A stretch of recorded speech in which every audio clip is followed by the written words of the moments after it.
V tem videu bomo podrobneje obravnavali mreže po naročilu. Verjetno boste v nekem trenutku želeli ustvariti nestandarden tip mreže za potrebe določenega projekta. Za ustvarjanje lastne baze podatkov odpremo definicije presekov.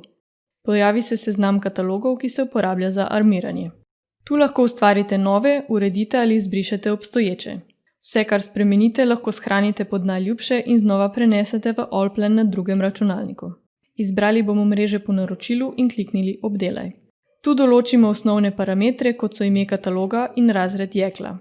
Spodaj je seznam vseh mrež, določenih v katalogu s pripadajočimi opisi, dolžinami in širinami. Če želimo bolj natančno urediti mrežo, je dovolj, da jo izberemo na seznamu in kliknemo Spremeni.